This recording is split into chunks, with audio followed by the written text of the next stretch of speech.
नमस्कार साथियों, कैसे हो आप सभी। आप सभी के लिए एक बार पुनः इस सरोकार के डिजिटल प्लेटफॉर्म पर हार्दिक स्वागत करता हूं मैं।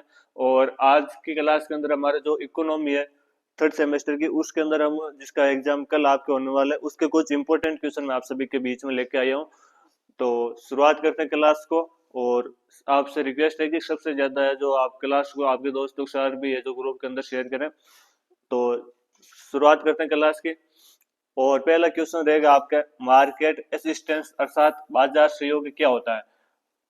तो इसके अंदर जैसे डेफिनेशन ले रखी है कि बाजार सहयोग वे प्रक्रिया है जिसके अंदर अर्थात जो उद्यमी होता है अर्थात जो एंटरप्रेन्योर होता है उसको विपणन सहायता, मूल्य संरचना, विवरण, चैनल, पैकेजिंग, ब्रांडिंग, बाजार पहुंच उपलब्ध कराई जाती है। इसका उद्देश्य उत्पाद की मांग बढ़ाना है, प्रतिस्पर्धा अर्थात कंपटीशन अर्थात बढ़त या दिलाना होता है। यह सरकारी एजेंसियों, संस्थाओं या सहकारी समितियों द्वारा प्रदान किया जाता है।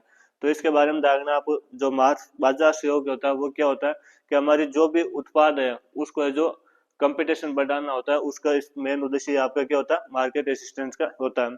इसके अलावा मैं बात करूं विपणन रणनीतियां क्या होती है। मार्केट स्ट्रेटेजीज अर्थात विपणन रणनीतियां क्या होती है। तो विपणन रणनीतियां वे योजनाएं होती हैं जो किसी उत्पाद या सेवा को लक्ष्य उपभोक्ता अर्थात टारगेट कंज्यूमर तक प्रभावी ढंग से पहुंचाने हेतु बनाई जाती है। इसमें उत्पाद निर्धारण, मूल्य निर्धारण अर्थात प्रचार प्रसार और विवरण आदि इसमें शामिल होते हैं। इसका उद्देश्य अधिकतम करना और बाजार हिस्सेदारी बढ़ाना है। तो इसके आधार ध्यान रखना कि जो विपणन रणनीति होता है इसका मतलब होता है कि कोई भी उत्पाद या जो सेवा है उसको ज्यादा से ज्यादा हमारा जो उपभोक्ता होता है या जो टारगेट कंज्यूमर होता है उसको तक प्रभावी ढंग से पहुंचाने से इसका जो मेन उद्देश्य होता है। अगली हमारी जो डेफिनेशन आती है वो आती है टैक्सेशन अर्थात कराधान क्या होता है। कराधान सरकार द्वारा नागरिक एवं व्यवसायों पर लगाया गया या अनिवार्य वित्तीय दायित्व है अर्थात जो फाइनेंशियल ऑब्लिगेशन होता है।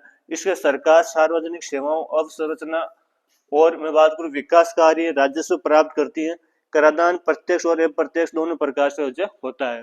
तो ध्यान रखना जो सरकार द्वारा नागरिक एवं व्यवसाय पर जो लगाया गया जो आपका अनिवार्य वित्तीय होता है, दायित्व होता है, जो आपके दो प्रकार से हो सकता है, प्रत्यक्ष भी हो सकता है अर्थात डायरेक्ट भी हो सकता है और आपका इनडायरेक्ट भी होता है। अगले मैं डेफिनेशन की बात करूं, अगली आती है आपके उद्यमशीलता विकास अर्थात एंटरप्रेन्योरशिप डेवलपमेंट क्या होता है। मैं बात करूं आपके एंटरप्रेन्योरशिप डेवलपमेंट की, तो ये वह प्रक्रिया है जिसमें संभावित उद्यमों के एंटरप्रेन्योरशिप डेवलपमेंट वह प्रक्रिया जिसमें संभावित उद्यमों को कौशल, ज्ञान, प्रशिक्षण, जोखिम वहन क्षमता, नवाचार आदि की क्या दी जाती है, शिक्षा दी जाती है। उसको क्या बोलते हैं हम, एंटरप्रेन्योरशिप डेवलपमेंट बोलते हैं। तो वापस ध्यान रखना एंटरप्रेन्योरशिप उद्यमिता वह होती है जिसके अंदर आपको जो भी आप उद्यम करते चाहते हो उसके कौशल की, उसके आपको प्रशिक्षण की, उसके आपको जोखिम की आदि की क्या दी जाती है, आपको शिक्षा दी जाती है, या नवाचार की क्या दी जाती है, शिक्षा दी जाती है। उसको हम एंटरप्रेन्योरशिप के नाम से जानते हैं। अगला मैं बात करूं, अगला आता है बिजनेस मैनेजमेंट अर्थात व्यवसाय प्रबंध क्या होता है। तो इसके अंदर आता है व्यवसाय प्रबंधन वे विज्ञान या कला है जिसके अंदर व्यवसायिक संसाधन अर्थात जो रिसोर्सेज होता है हमारे, उनका आपको कुशल उपयोग करना है और योजना, संगठन, निर्देशन और नियंत्रण किया जाता है। अर्थात जो आपके पास में संसाधन है उनका आप एक बेहतर ढंग से उपयोग करके आप एक बेहतर योजना बना के आप संगठन में या निर्देश देके उसको किस प्रकार नियंत्रित करते हो, वो सारी सारी आपकी किस में आती है, बिजनेस मैनेजमेंट के अंदर आती है। आगे चलते हैं नेक्स्ट क्वेश्चन की ओर। और नेक्स्ट क्वेश्चन रहेगा आपका उत्पाद मिश्रण अर्थात प्रोडक्ट मिक्स। उत्पाद मिश्रण या प्रोडक्ट मिक्स के बारे में आपको बताऊं कि उत्पाद मिक्स या प्रोडक्ट मिक्स क्या होता है।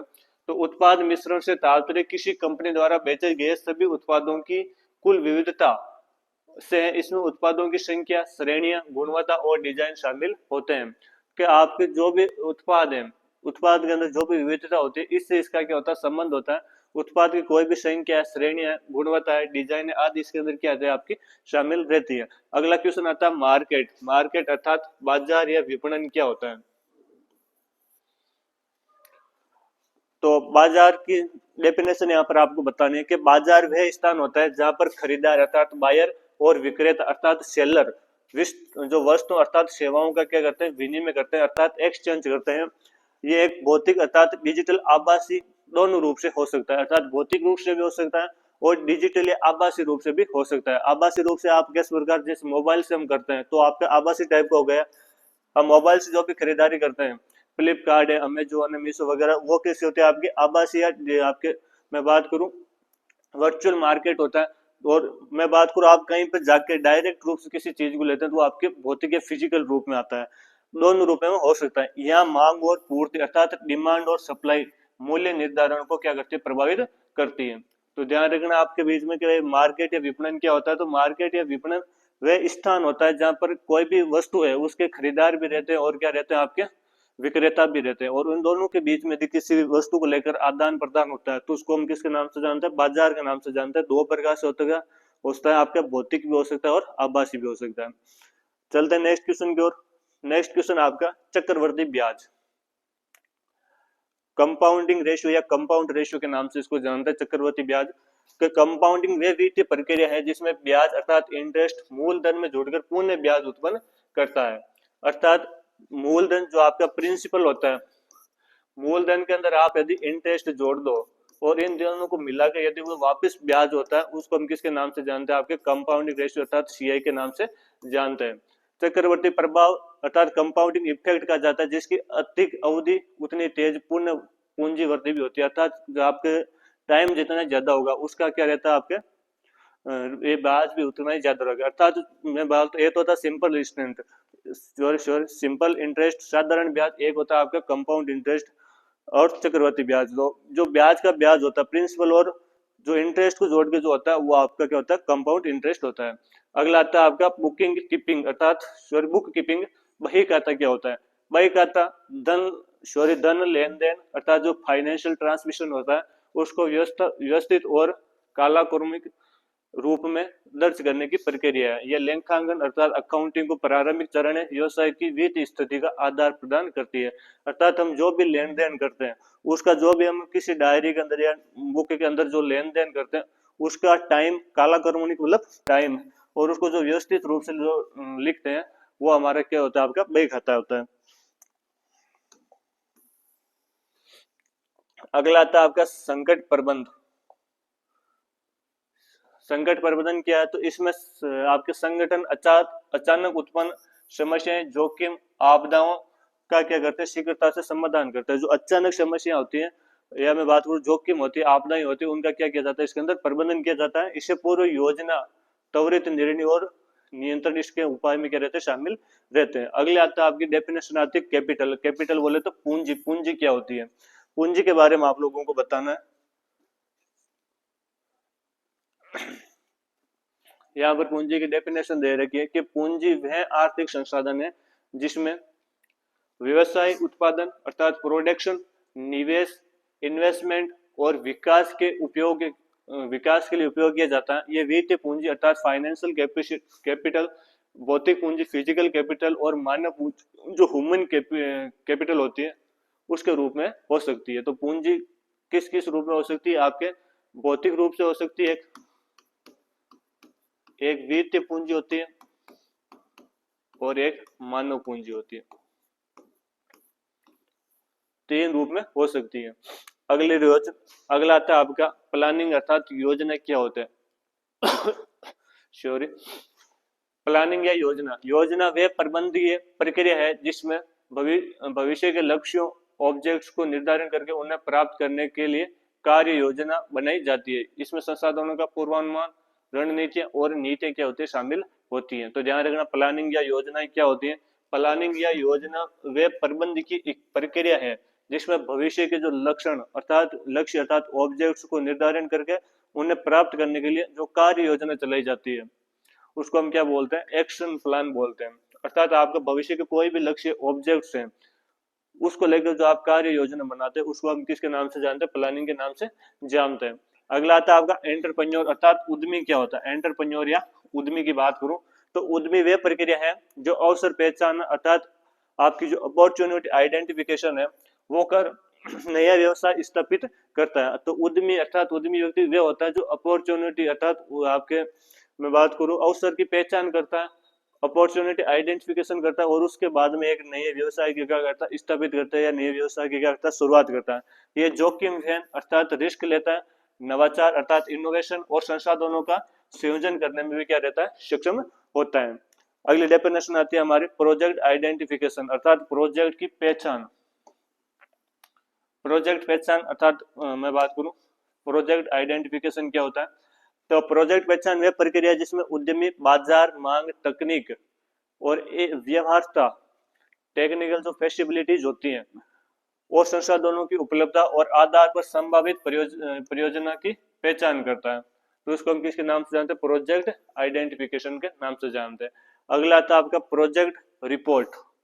प्रोजेक्ट रिपोर्ट क्या होती है कि प्रोजेक्ट रिपोर्ट एक विस्तृत दस्तावेज है जिसमें तकनीकी, वित्तीय, विपणन और कानूनी विश्लेषण शामिल होता है। यह परियोजना की व्यवस्था अर्थात फैसिलिटी और बैंक ऋण स्वीकृति के लिए आवश्यक होती है। अगला था आपका फाइनेंशियल मैनेजमेंट अर्थात वित्तीय प्रबंधन क्या होता है, फाइनेंशियल या वित्तीय प्रबंधन क्या होता है। वित्तीय प्रबंधन व्यवसाय में धन के जो अधिग्रहण अर्थात एक्विजिशन और उपयोग अर्थात यूटिलाइजेशन और नियंत्रण अर्थात कंट्रोल की प्रक्रिया है जिसका उद्देश्य लाभ बढ़ाना, जोखिम घटाना और जो वित्तीय स्थिरता होती है उसको क्या करना, सुनिश्चित करना होता है। तो ध्यान रखना वित्तीय प्रबंधन क्या होता है, तो वित्तीय प्रबंधन के अंदर आपको जो धन होता है धन का क्या करना, अधिग्रहण करना,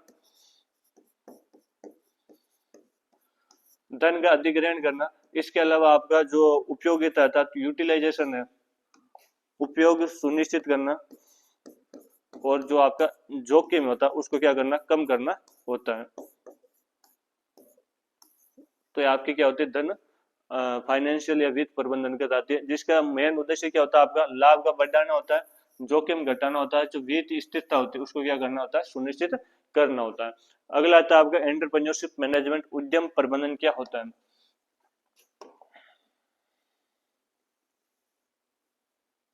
उद्यम प्रबंधन की मैं बात करूं तो उद्यम प्रबंधन वह प्रक्रिया जिसमें संगठनात्मक गतिविधियां, उत्पादन, विपणन, वित्त और मानव संसाधन का कुशल समन्वय किया जाता है। ये उद्यम की दक्षता और लाभप्रद की दिशा में क्या रहता है, संचालित करता है। तो इसके बारे में अगला आता है कॉस्ट ऑफ प्रोडक्ट अर्थात उत्पाद की लागत। कॉस्ट ऑफ प्रोडक्ट अर्थात उत्पाद की लागत क्या होती है कि उत्पाद लागत वह कुल खर्च है अर्थात टोटल एक्सपेंडिचर होता है जो कच्चे माल, श्रम, मशीनरी, परिवहन, पैकेजिंग और ओवरहेड्स पर होता है। इसमें विक्रय मूल्य अर्थात सेलिंग प्राइस पर क्या करता है, निर्धारित किया जाता है। तो हमारा कोई भी उत्पाद है उसको बनाने में उसका कच्चा माल के अंदर कितना खर्चा आया, उसके श्रम में कितना काम आया, श्रम कितनी उसके अंदर हुई, इसके अलावा उसकी मैं बात करूं मशीनरी के अंदर उसका कितना यूज हुआ, उसके ट्रांसपोर्ट अर्थात परिवहन में कुल कितना खर्चा आया और उसके पैकेजिंग में टोटल कितना क्या खर्च हुआ, इन सभी को जो मिलाते हैं तो उसको आती है उसकी उत्पाद की क्या जाती है, लागत आती है। और ये किस पर निर्धारित होती है, ये उसके विक्रय मूल्य पर, सेलिंग प्राइस पर क्या रहती है, निर्धारित रहती है। अगला आता है आपका लाभ लागत अनुपात अर्थात इसको बीसी अनुपात के नाम से जानते हैं, बेनिफिट एंड जो कॉस्ट रेशियो होता है इसके नाम से जानते हैं। लाभ एवं लागत अनुपात लाभ एवं लागत अनुपात क्या होता है, ये वित्तीय संकेत होते हैं, फाइनेंशियल इंडिकेटर होते हैं जो परियोजना की आर्थिक लाभ पर दर्शाते हैं। यदि बीसी होती है वो एक से कम हो तो परियोजना, सॉरी एक से ज्यादा हो तो जो परियोजना होती है उसको क्या माना जाता है, लाभदायक माना जाता है। तो इसके बारे में ध्यान रखना, ये क्या दर्शाता है, ये आर्थिक लाभप्रदता को दर्शाता है। अगला आता है आपका डीपीआर। डीपीआर की यहाँ पर फुल फॉर्म दे रखी है, डिटेल्ड प्रोजेक्ट रिपोर्ट। ये एक विस्तृत तकनीकी, आर्थिक, वित्तीय या सामाजिक विश्लेषण वाला दस्तावेज है। ये क्या था, आपका दस्तावेज होता है जो तकनीकी, आर्थिक या वित्तीय हमें क्या देता है, जानकारी। ये प्रोजेक्ट व्यवहार्यता अर्थात फैसिलिटी और निवेश निर्णयों के लिए अनिवार्य माना जाता है। तो इसके बारे में ध्यान रखना। अगला आता है आपका टर्मिनल मार्केट अर्थात अंतिम बाजार या टर्मिनल जो मार्केट होता है उसको क्या होती है उसकी फुल फॉर्म या मैं बात करूं डेफिनेशन। तो ये अंतिम बाजार वह प्रमुख केंद्र जो कृषि या अन्य वस्तुएं बड़ी मात्रा में थोक के रूप में खरीदी या बेची जाती है। ये मूल्य खोज और वितरण नेटवर्क विकसित होते हैं। तो जो बड़ी मात्रा के अंदर वस्तुओं को थोक के रूप में खरीदा या बेचा जाता है उसको हम किसके नाम से जानते हैं, टर्मिनल मार्केट के नाम से जानते हैं। अगला आता है आपका मोनोपोली मार्केट अर्थात एकाधिकार बाजार। एकाधिकार बाजार का मतलब होता है जहां पर कोई भी वस्तु है उसका एक ही क्या रहता है, विक्रेता रहता है और पूरे बाजार में नियंत्रण रखता है। वह मूल्य निर्धारण प्राइस मार्केट में क्या रहता है, स्वतंत्र रहता है और प्रतिस्पर्धा भी यहाँ पर क्या रहती है, कम रहती है। तो ध्यान रखना एकाधिकार बाजार ये संरचना वह होती है जहां पर किसी वस्तु के क्या रहता है, एक ही सेलर रहता है अर्थात एक ही क्या रहता है, उसका विक्रेता रहता है। और जो विक्रेता एक रहेगा तो वो उसके हिसाब से क्या लगाएगा, रेट लगाएगा अर्थात मूल्य निर्धारण भी वो उसके हिसाब से करेगा अर्थात मूल्य निर्धारण किस रूप से करता है, स्वतंत्र रूप से करता है। और यहाँ पर क्या रहती है आपकी जो कंपटीशन है अर्थात मैं बात करूं प्रतिस्पर्धा है वो भी क्या रहती है आपकी कम रहती है। तो ये ध्यान रखना भाई आपका मोनोपोली मार्केट क्या होता है। एक आता है आपका मोनोसोमी मार्केट, यह था आपका मोनोपोली था, ये आपका था मोनोसोनी मार्केट अर्थात एक खरीदार बाजार। एक खरीदार बाजार का मतलब होता है जहां पर किसी वस्तु का एक ही खरीदार हो, सिंगल बायर होता है। वह मूल्य जो मूल्य होता है वहां पर नियंत्रण रखता है और विक्रेताओं को सीमित विकल्प मिलते हैं। तो ये थोड़ा ध्यान रखना इसके बारे में। एक खरीदार क्या होता है, एक खरीदार का मतलब जहां पर उसका एक ही खरीदार हो, सिंगल बायर हो। और एकाधिकार का मतलब जहां पर उसका एक ही जो विक्रेता एक ही हो या सिंगल सेलर हो। अगला आता है आपका ई नेम। ई नेम का मतलब होता है नेशनल एग्रीकल्चर मार्केट।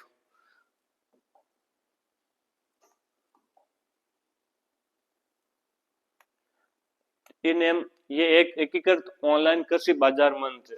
ध्यान रखना क्या है, एकीकृत ऑनलाइन कृषि बाजार मंच अर्थात डिजिटल ट्रेंडिंग प्लेटफॉर्म है।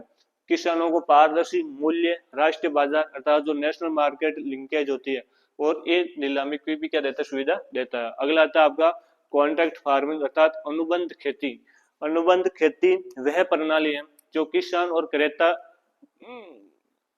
से पूर्व समझौता करके उत्पादन गुणवत्ता, मूल्य और खरीद शर्त निर्धारित करती है।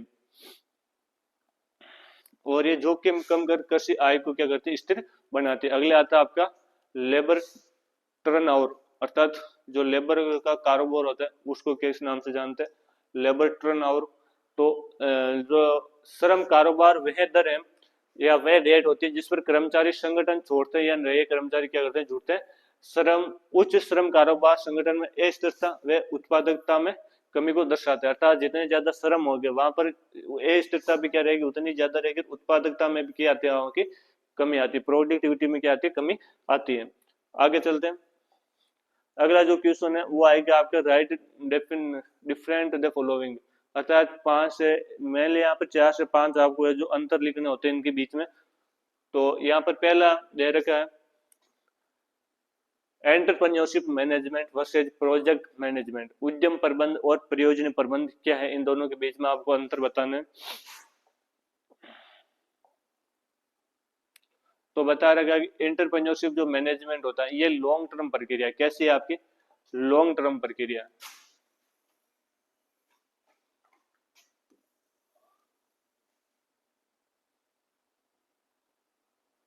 तो ध्यान रखना कि जो आपका उद्यम प्रबंधन अर्थात एंटरप्रेन्योरशिप मैनेजमेंट है ये कैसी है आपकी, लॉन्ग टर्म प्रक्रिया है। और इसके अलावा मैं बात करूं प्रोजेक्ट मैनेजमेंट प्रक्रिया, वो कैसी प्रक्रिया आपकी, शॉर्ट टर्म मानी जाती है। इसके अलावा यहाँ पर और अंतर दे रखे हैं।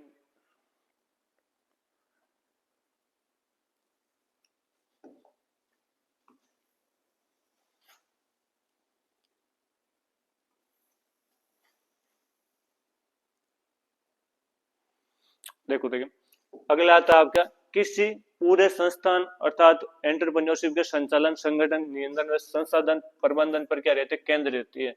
इसके अलावा जो आपका प्रोजेक्ट मैनेजमेंट है वो किसी विशेष परियोजना, कोई विशेष परियोजना होती है उसके लक्ष्य, समय या बजट या कार्यान्वयन पर क्या रहता है, केंद्रित रहता है। अल्पकालीन शॉर्ट टर्म व निश्चित अवधि वाला होता है। तो ध्यान रखना ये तो आपका जो प्रोजेक्ट वाला होता है ये शॉर्ट टर्म होता है और ये आपका कैसा होता है, लॉन्ग टर्म होता है। समग्र प्रबंधन, उत्पादन, वित्त, विपणन, मानव संसाधन आदि इसके अंदर क्या रहते हैं, शामिल रहते हैं। जबकि एक ये विशिष्ट स्पेसिफिक टास्क होता है जो कि योजना, क्रियान्वयन और निगरानी का क्या करता है, काम रखता है। इसके अलावा बात करूं इसमें निरंतर सुधार, इसके अंदर अर्थात कंटिन्यूस इंप्रूवमेंट होता है। कंटिन्यूस के अंदर क्या होता है, इंप्रूवमेंट होता है। और ये होता है आपके शुरुआती या बीज समापन के बीच में होता है, या इसके चरणों पर क्या होते हैं, कार्य होते हैं। तो ये इन दोनों के बीच में अंतर हुआ। आगे चलते हैं नेक्स्ट।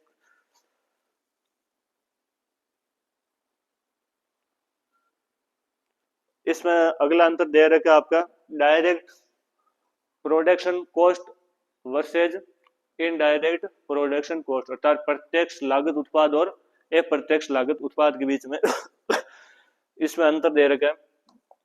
तो मैं सबसे पहले बात करूंगी प्रत्यक्ष क्या होता है और अप्रत्यक्ष क्या होता है। तो जो उत्पादन से सीधे जुड़े होते हैं उसको बोलते हैं प्रत्यक्ष, जो उत्पादन से सीधे जुड़े होते हैं उनको क्या बोलते हैं, प्रत्यक्ष बोलते हैं। और जो उत्पादन से सीधे नहीं जुड़े होते हैं अर्थात इनडायरेक्ट रूप से जुड़े होते हैं उनको क्या बोलते हैं, अप्रत्यक्ष बोलते हैं। इसके अलावा आता है उत्पादन की प्रति इकाई पर सीधा क्या होता है, प्रभाव पड़ता है। उत्पादन की जो प्रति इकाई है, प्रति जो यूनिट होती है उस पर इसका क्या होता है, डायरेक्ट प्रभाव होता है, सीधा प्रभाव होता है। और इसमें कुल उत्पादन पर क्या रहता है, समग्र प्रभाव रहता है। आगे मैं बात करूं आसानी से मापी जा सकती है, जो आपका जो मैं बात करूं प्रत्यक्ष लागत है, इसको क्या कर सकते हो आप आसानी से, जो मापने में क्या रहते हैं, इजी रहती है और वेरिएबल प्रकृति की होती है। कैसे होती है, वेरिएबल प्रकृति की होती है। इसका जो मापन होता है वो क्या रहता है, आपका कठिन रहता है, इसको आसानी से आप नहीं माप सकते। और ये आपकी फिक्स्ड या ओवरहेडेड लागत के रूप में आती है। इसके बाद इसके जो होती है लागत वो कैसी रहती है, फिक्स्ड रहती है। इसकी कैसी रहती है, आपकी वेरिएबल रहती है। चलते नेक्स्ट क्वेश्चन को, और नेक्स्ट क्वेश्चन है मार्केट असिस्टेंस और मार्केट स्ट्रेटजी, अर्थात विपणन सहायता और विपणन रणनीतियां, इन दोनों के बीच में आपको अंतर बताना है।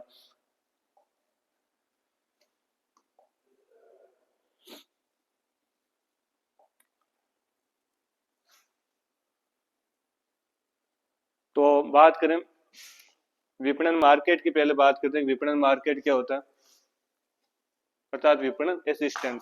और दूसरा आता है आपका विपणन जो आता है मार्केट। देखो, सरकार या संस्था द्वारा दी जाने वाली सहायता अर्थात जो भी सब्सिडी है, प्रशिक्षण है, बाजार है, सूचना है, ये किस में आ जाएंगे, आपके बाजार सहयोग, या मैं बात करूं असिस्टेंस के अंदर आ जाएंगे।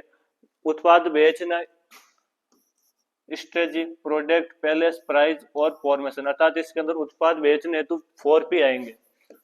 4P कौन कौन से, इसके अंदर स्ट्रेटजी आते हैं, स्ट्रेटजी के अंदर 4P आते हैं। एक तो आता है प्रोडक्शन, प्रोडक्ट आपका जो भी उत्पाद है वो। एक आएगा प्राइस, उसकी प्राइस क्या है। और तीसरा आता आपका पैलेस, और चौथा आपका आता प्रोमेशन। ये चार इसके अंदर आते हैं, तो ध्यान रखना। इसके अलावा बाहरी सहायता पर क्या रहती है, आधारित रहती है, जबकि उसके अंदर किसी प्रकार की बाहरी सहायता नहीं होती। स्वयं संगठन के प्रबंधन योजना पर आधार रहती है, स्वयं का इसके अंदर करना रहता है। इसके अंदर लघु उद्यमों को समर्थन के रूप में होती है, जबकि वे प्रतिस्पर्धा कॉम्पिटिशन के से निपटने हेतु होती है। अगला आता है आपका, अगला जो अंतर दे रखा है 4 नंबर, वो है आपका अनडिस्काउंटेड अर्थात असंशोधित। और अगला आता है डिस्काउंटेड एप्रेशियल टेक्निक्स, अर्थात संशोधित मूल्यांकन तकनीक। ये यहाँ पर इनकी फुल फॉर्म दे रखी है हिंदी के अंदर। अनडिस्काउंटेड मतलब होता है असंशोधित,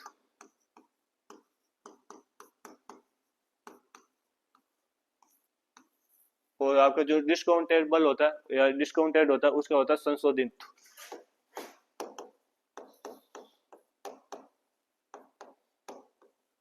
संशोधित अप्रूवल टेक्निक मतलब मूल्यांकन तकनीक।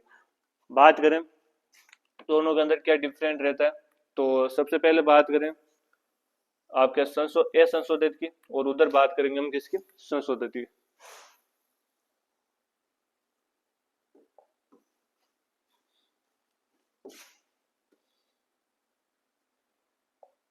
देखो, धन का समय मूल्य अर्थात टाइम वैल्यू और मनी नहीं माना जाता। इसको जो संशोधित होती है इसको क्या नहीं माना जाता आपका, सॉरी ये संशोधित होती है अर्थात अनडिस्काउंटेबल जो टेक्निक होती है इसको धन का या समय का या क्या नहीं माना जाता, नहीं माना जाता। धन और समय या मूल्य नहीं माना जाता। और इसके अंदर धन समय मूल्य क्या होता है आपका माना जाता है। इसके अंदर आपके पे बैक अर्थात पीरियड ARR इसके अंदर क्या रहता है, शामिल रहते हैं, जबकि इसके अंदर NPV, BCR और IRR क्या रहते हैं इसके अंदर शामिल रहते हैं। ये सरल व त्वरित विश्लेषण कैसा है, सरल भी है और कैसा आपका त्वरित विश्लेषण है। और ये अधिक सटीक अर्थात एक्यूरेट और वैज्ञानिक विश्लेषण है। कैसा सटीक एवं एक्यूरेट और वैज्ञानिक विश्लेषण होता है। फ्यूचर कैश इनफ्लो प्रेजेंट माना जाता है, जो आपका एफसीआई है अर्थात फ्यूचर कैश इनफ्लो होता है उसको प्रेजेंट मान दे, जबकि इसके अंदर फ्यूचर कैश इनफ्लो को प्रेजेंट वैल्यू में बदला जाता है।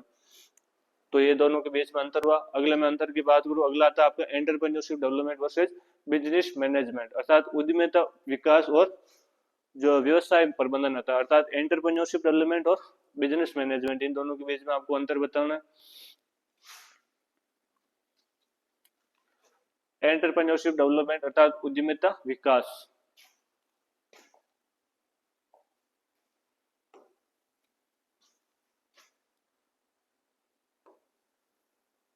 ये रहे दोनों के बीच में अंतर। और पहला अंतर आता है कि नया उद्यम स्थापित करने व जोखिम उठाने की प्रवृत्ति आपके विकसित करना, इसको तो मानता हूं एंटरप्रेन्योरशिप डेवलपमेंट के रूप में। और जो स्थापित संचालन, कोई भी स्थापित व्यवसाय उसका संचालन करना, उसका नियंत्रण करना या उसका संगठन में बनना, ये क्या था आपका व्यवसाय प्रबंधन अर्थात बिजनेस कम्युनिकेशन के अंदर आते हैं। इसके अंदर नवाचार अर्थात इनोवेशन पर आधारित होते हैं, जबकि ये आपके जो प्रशासन अर्थात एडमिनिस्ट्रेटिव होता है या एडमिनिस्ट्रेशन होता है उस पर क्या रहता है आपका आधारित होता है। इसके अंदर नए अवसर अर्थात अपॉर्चुनिटी को क्या करता है खोजता रहता है। जबकि मैं बात करूं आपके बिजनेस मैनेजमेंट की, ये उपलब्ध संसाधनों का क्या करता है सर्वोत्तम आपके उपयोग करता है, ऑप्टिमाइजेशन करता है। जो भी आपके उपलब्ध संसाधन इनके पास उसका क्या करेगा आपका सर्वोत्तम उपयोग करेगा। इसके अंदर जोखिम ग्रहण अर्थात रिस्क टास्किंग होती है। क्या आता है रिस्क टास्किंग होती है, इसके अंदर जोखिम नियंत्रण करना अर्थात रिस्क कंट्रोल होता है। तो ये इसके बारे में थोड़ा ध्यान रखना, दोनों के बीच में अंतर इंपॉर्टेंट अंतर है, हो सके इस बार आपको जो वापस रिपीट होने को भी मिल जाए, एंटरप्रेन्योरशिप डेवलपमेंट और बिजनेस मैनेजमेंट डेवलपमेंट। चलते हैं नेक्स्ट आगे।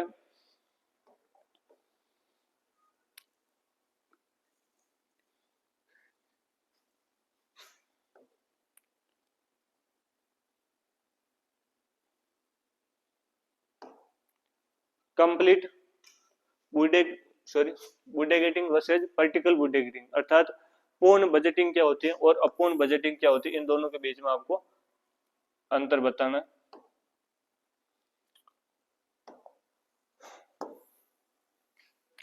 पूर्ण बजटिंग क्या होती है और अपूर्ण बजटिंग अर्थात पर्टिकल बुगेटिंग क्या होती है उसके बारे में बताना है। इसके अंदर पूरे फार्म अर्थात उद्यम का संपूर्ण बजट बनाना होता है। जो भी आपका फार्म है, जो भी आपका व्यवसाय है, उसका संपूर्ण क्या बनाना होता है, आपको बजट बनाना रहता है। जबकि मैं बात करूं जो पर्टिकल होता है, इसके अंदर केवल किसी एक परिवर्तन या विकल्प का क्या होना बजट बनाता है। अपूर्ण मतलब किसी एक विकल्प का बनाता है, और पूर्ण मतलब संपूर्ण, जो भी आपका संपूर्ण फार्म या उद्यम उसका क्या होना बजट बनाना रहता है। सभी आय व्यय इसके अंदर शामिल रहते हैं। इसके अंदर अतिरिक्त लागत अतिरिक्त लाभ का ही क्या होता है आपका विश्लेषण होता है। ये दीर्घकालिक निर्णय के लिए, कैसे आपके दीर्घकालिक निर्णय के लिए, जबकि ये आपके अल्पकालिक अर्थात छोटे निर्णय के लिए इसको माना जाता है। ये आपका व्यापक अर्थात कंप्रेस्टिव विधि है, जबकि आपकी सीमित अर्थात लिमिटेड गैस आपकी विधि है। तो ये दोनों के बीच अर्थात पूर्ण बजटिंग और आपका अपूर्ण बजटिंग अर्थात कंप्लीटिंग बुगेटिंग और जो पर्टिकुलर बुगेटिंग होती है, इन दोनों के बीच का आपका डिफरेंट है। चलते आगे।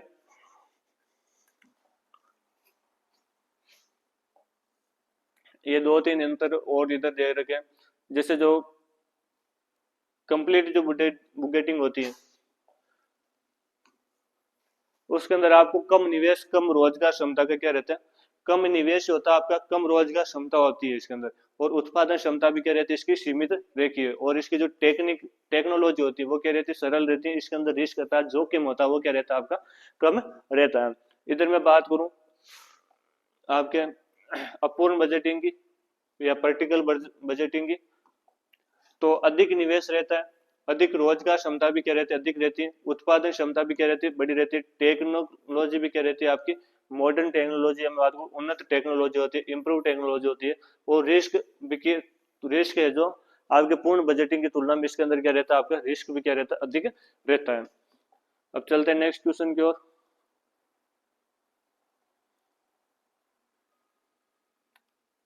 एंटरप्रेन्योर वर्सेज मैनेजर, इन दोनों के बीच में मैं अंतर बताऊं आप लोगों को।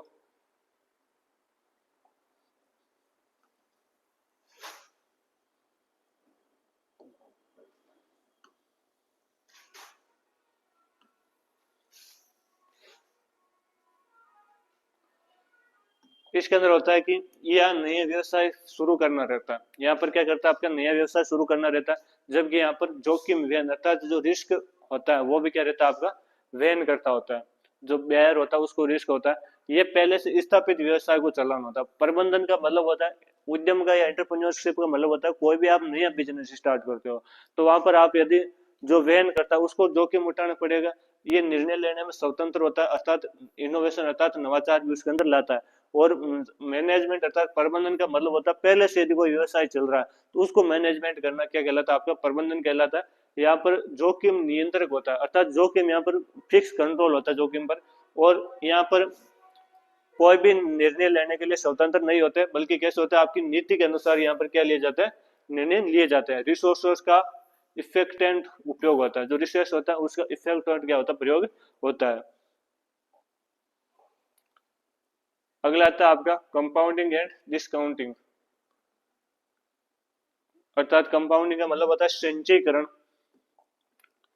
और डिस्काउंटिंग का मतलब होता है छूट निर्धारण, डिस्काउंट कितना दिया जाता है। ये इसकी प्रेजेंट वैल्यू से फ्यूचर वैल्यू निकाला जाता है, ये फ्यूचर वैल्यू से आपकी प्रेजेंट वैल्यू निकाली जाती है। आगे मैं बात करूं अंतर के अंदर तो इंटरेस्ट जोड़कर राशि बढ़ा दी जाती है।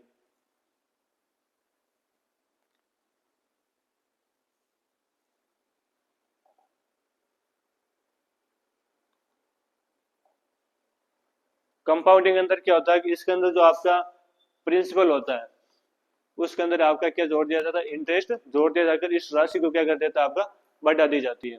और ये लॉन्ग टर्म इन्वेस्टमेंट एनालिसिस होता है, जो लंबे समय के लिए आप करते हो इन्वेस्टमेंट वो इसके अंदर आता है। जबकि मैं बात करूँ इसके अंदर आपके जो डिस्काउंट रेट होती है उसके अंदर राशि को क्या कर देते हैं, घटा दी जाती है।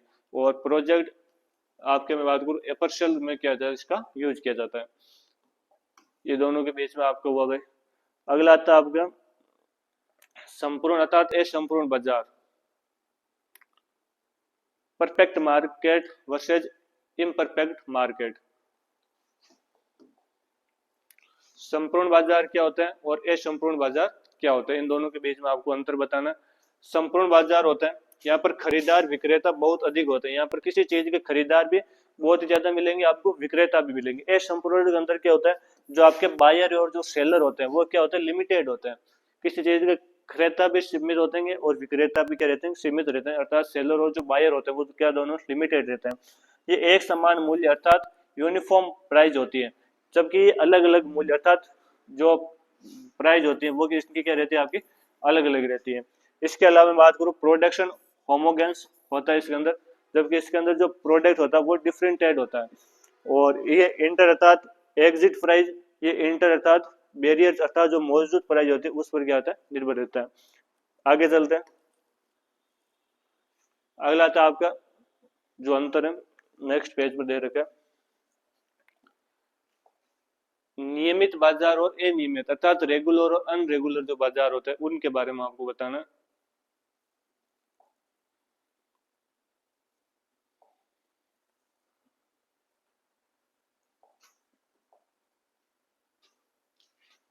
नियमित और अनियमित, रेगुलर और जो अनरेगुलर जो बाजार होते हैं उनके बारे में आपको थोड़ा अंतर है। रेगुलर बाजार कौन से होता है, अनरेगुलर बाजार कौन से होते हैं।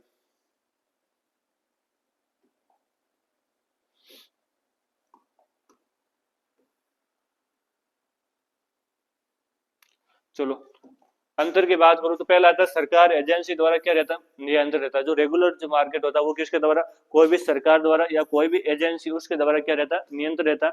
इसके अंदर कोई भी नियमन नहीं रहता है अर्थात किसके द्वारा क्या संचालित आपके नियंत्रित नहीं रहता है।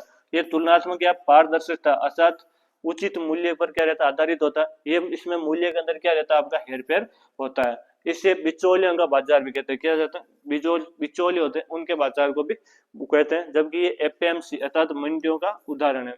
किसानों को सुरक्षा अर्थात प्रोटेक्शन दी जाती है, जबकि यहाँ पर किसानों का क्या जाता है, शोषण संभव। और शोषण कौन करते हैं, वो बिचौलिया करते हैं। कौन करते हैं, जो बिचौलिया होता है वो किसानों का क्या करते हैं, शोषण करते हैं। और यहाँ पर किसानों को जो प्रोटेक्शन अर्थात सुरक्षा दी जाती है। अगला था आपका फार्म प्लानिंग वर्सेज फार्म बुकेटिंग अर्थात फार्म योजना और फार्म बजट। फार्म योजना और फार्म बजट के बीच में आपको जो डिफरेंट बताना। तो पहला यहाँ पर अंतर दे रखा है आपका फार्म प्लानिंग के बीच में।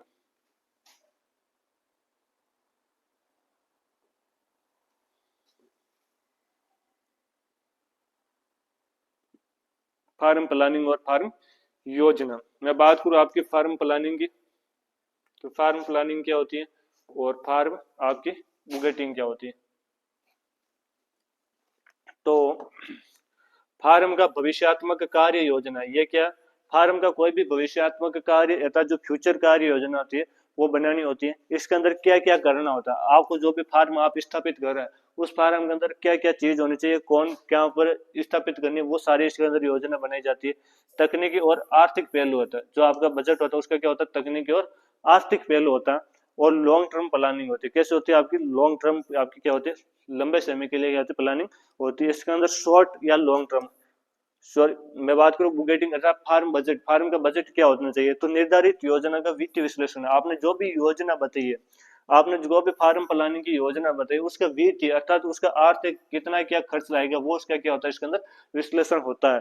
इसके लिए कितनी लागत या लाभ होगा, किसके लिए कितनी या लागत का लाभ होगा वो इसके अंदर निर्धारित करते हैं। शुद्ध आर्थिक पहलू कैसा था, कॉस्ट बेनिफिशियल, इसके अंदर क्या रहता है, शुद्ध रहता है। और शॉर्ट या लॉन्ग टर्म बुकेटिंग हो सकती है।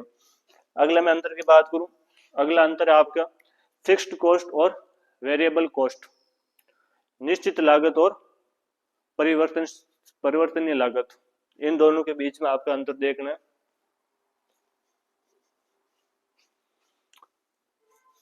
तो आते आपकी फिक्स्ड कॉस्ट या मैं बात करूं वेरिएबल कॉस्ट।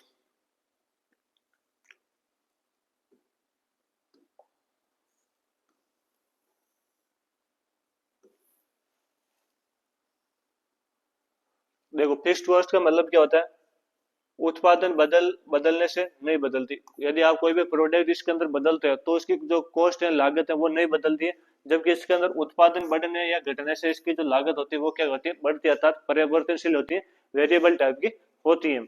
इसके अंदर उदाहरण जैसे भूमि पर कोई टैक्स लगता है, भवन का कोई किराया है, मशीनरी है, वो आदि इसके अंदर आएगा। ये शॉर्ट रन में क्या रहती है, स्थित रहती है, जबकि ये शॉर्ट रन में क्या रहती है, परिवर्तनशील रहती है। और इसके अंदर वेरिएबल के एग्जांपल जैसे बीज है, खाद है, मजदूरी है, पानी है, ये सारे आ जाएंगे। यदि वहां पर आपकी उपलब्धता बढ़ेगी तो आपकी जो मजदूरी है वो क्या हो जाती है, कम हो जाती है। और प्रति इकाई लागत उत्पादन बढ़ने पर क्या करती है, घट जाती है। प्रति लागत यदि उत्पादन बढ़ता है तो इसकी क्या हो जाती है, घट जाते, उत्पादन घट जाता है। और उत्पादन बदलने पर प्रति इकाई लागत है जो बदलती रहती है। यदि उत्पादन बदलते हैं तो प्रति लागत इसकी बढ़ती, आपकी इकाई भी बदलती है। आगे चलते हैं, अगला आपका परियोजना, क्वेश्चन संख्या आपका जो 5वां था, परियोजना प्रोजेक्ट को परिभाषित करते हुए परियोजना निर्माण को आपको विभिन्न अवस्थाएं आपको इसके अंदर समझानी है। तो ये आपका 5वां क्वेश्चन है। हाँ, तो क्वेश्चन संख्या 5 का आपका पहला है कि इसके अंदर आपको क्वेश्चन के अंदर 3 से 4 पेज के अंदर आपको इसका आंसर देना होता है। तो पहला क्वेश्चन आपको परियोजना प्रोजेक्ट को परिभाषित करना है और इसके परियोजना निर्माण अर्थात जो प्रोजेक्ट फॉर्मुलेशन होता है उसकी आपको क्या करनी है, विभिन्न अवस्थाएं कौन कौन सी उसके बारे में आपको बताना है। तो सबसे पहले बात करो परियोजना परिभाषा की, परियोजना की परिभाषा क्या होती है, तो परियोजना एक पूर्व निर्धारित क्या होता है, आपका लक्ष्य होता है, प्री डिटरमाइंड क्या होता है, गोल होता है, जो प्राप्त करने के लिए संसाधनों अर्थात रिसोर्स, समय, धन, तकनीक, मानव श्रम आदि की क्या होता है, संगठित उपयोग होता है। इसके अलावा मैं बात करूँ, एक अस्थायी आर्थिक गतिविधि अर्थात टेम्पररी इकोनॉमिक एक्टिविटी है जो निश्चित समयावधि, निश्चित बजट, निश्चित उद्देश्य आदि के अंदर आप क्या करते हैं, पूरा किया जाता है। सरल शब्दों में यदि आपको बता रखा है कि परियोजना वे समन्वित क्रिया का समूह है जो किसी विशेष उद्देश्य को प्राप्त करने के लिए योजनाबद्ध तरीके से क्या होती है, आपकी क्रियान्वयन की जाती है। ये परियोजना परियोजना की जो डेफिनेशन हमारे पहले भी आ रखी है, तो वहां से आप और सही ढंग से देख लेना। अगला आता है इसकी अवस्थाएं कौन कौन से होती है, तो इसकी यहाँ पर अवस्थाएं दे रखी है। जैसे पहले अवस्था दे रखी है विचार सर्जन, अर्थात आइडिया का क्या होना चाहिए, जनरेशन होना चाहिए, आइडिया जनरेट होना चाहिए, आपका विचार होता है उसका क्या होना चाहिए, सर्जन होना चाहिए।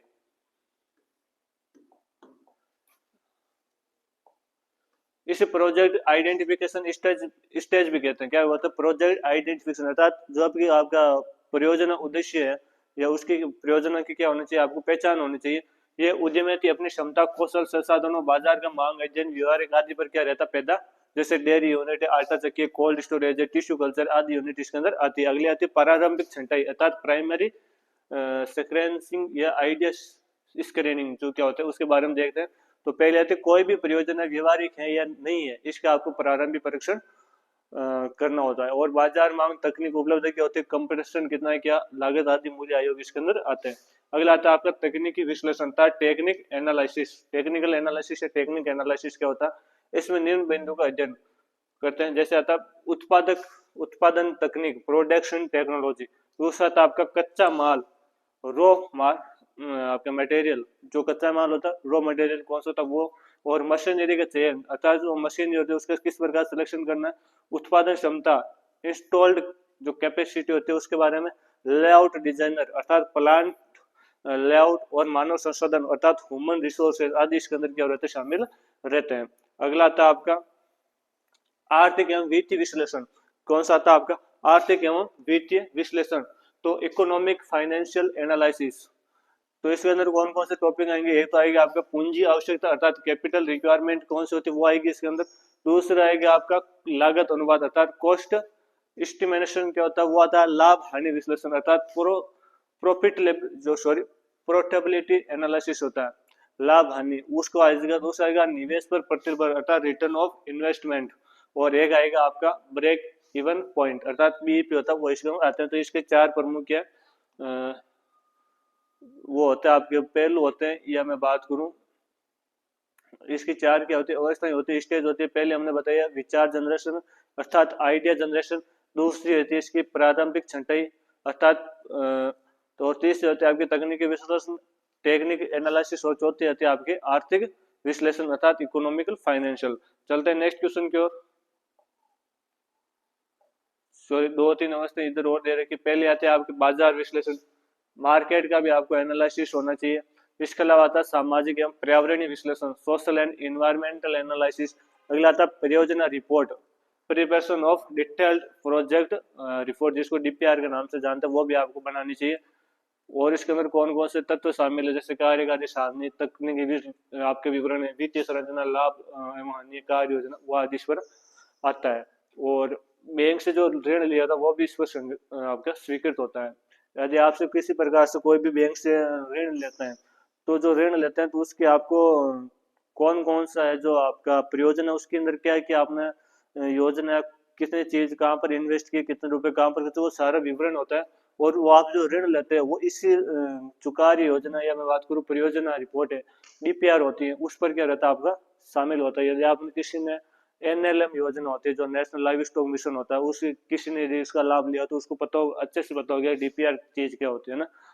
तो अगला आता है परियोजना का मूल्यांकन व चयन project innovation innovation and selection. तो ये 5-8 इसके क्या है प्रमुख पहलू है, इनके बारे में आपको ध्यान रखना।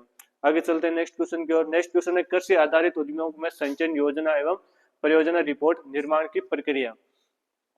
पहला आता है कि उद्यम योजना या उद्यम परियोजना। डेफिनेशन हमारे पहले भी आ चुकी है कि उद्यम परियोजना या उद्यम जो मैं बात करूं एंटरप्राइज प्लानिंग क्या होती है तो कृषि आधारित होती है।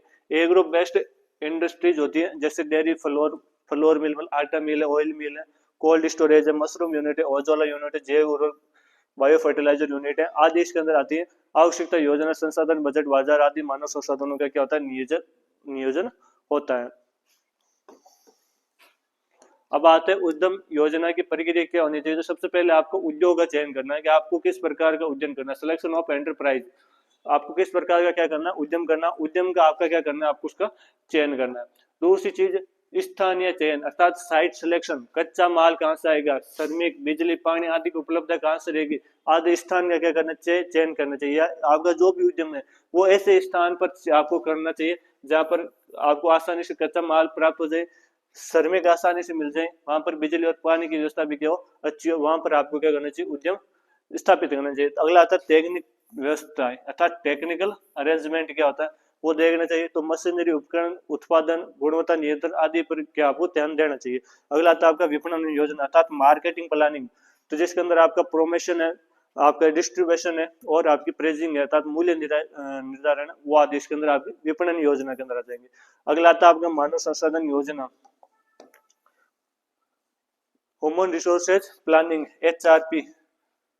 तो इसके अंदर कौशल मजदूर और तकनीकी विशेषण आदि आ जाएंगे। अगला आता है आपका वित्तीय योजना अर्थात फाइनेंशियल आपकी प्लानिंग क्या होती है वो आ जाएगी, जिसके अंदर पूंजी आवश्यकता और कार्यशैली पूंजी अर्थात कैपिटल रिक्वायरमेंट और वर्किंग कैपिटल, ये दोनों इसके अंदर आ जाती है। आगे चलते हैं नेक्स्ट क्वेश्चन की ओर। नेक्स्ट ये प्रोजेक्ट जो रिपोर्ट होती है उसको तैयार करने की प्रक्रिया है।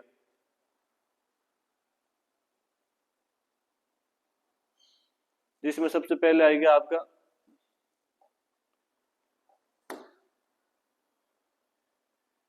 परियोजना का उद्देश्य अर्थात इंट्रोडक्शन एंड ऑब्जेक्ट्स। दूसरा था उद्यमी एवं संगठन संरचना एंटरप्रेन्योर एंड ऑर्गेनाइजेशन। तो इस आता तकनीकी विवरण टेक्निकल डिटेल्स। और चौथा आता बाजार विश्लेषण मार्केट एनालिसिस। और पांच आता विषय विवरण अर्थात फाइनेंशियल स्टेटमेंट जोखिम रिस्क एनालिसिस। हमने सारे पहले पढ़ चुके हैं। अगला क्वेश्चन है हमारे उद्यमिता विकास में नीतियां एवं योजना संसाधनों की भूमिका। तो सबसे पहले देखते हैं नीतियों की भूमिका क्या होती है। उद्यमिता विकास एंटरप्रेन्योरशिप डेवलपमेंट होता है, यह सरकार की जो नीतियां पॉलिसीज है योजना तथा स्कीम में संस्थान है उसके अंदर क्या क्या भूमिका रहती है उसमें देते हैं। तो पहले आती है नीतियों की भूमिका, रोल ऑफ पॉलिसीज। नीतियों की क्या भूमिका रहती है, पहले आती है औद्योगिक नीति। औद्योगिक नीति अर्थात इंडस्ट्रियल पॉलिसी होते हैं उसके अंदर देखते हैं। तो इसके अंदर MSME को प्रोत्साहन करना, लाइसेंस की वाले जो प्रोत्साहन है वो, और ग्रामीण उद्योगों को क्या करना बढ़ावा देना, वो आदि इसके अंदर क्या रहती है शामिल रहती है। अगला मैं बात करूँ आपके दूसरा तक कृषि नीति एग्रीकल्चर पॉलिसी। इसके अंदर आपका FPO कॉन्ट्रैक्ट फार्मिंग या वैल्यू एडिशन को क्या होता है बढ़ावा देना, जो मूल्य संवर्धन होता है उसको बढ़ावा देना होता है। और कृषि उत्पादक हेतु वित्तीय सहायता। और तीसरी आती है आपकी उद्यमिता नीति, जिसके अंदर आपको जो भी आपका इंक्यूबेशन सेंटर है, नई तकनीक है, नवाचार है, इनोवेशन और कर छूट टैक्स एक्सपेंशन होते हैं वो सारी इसके अंदर आती है। दूसरी आती है योजना की भूमिका, रोल ऑफ स्कीम।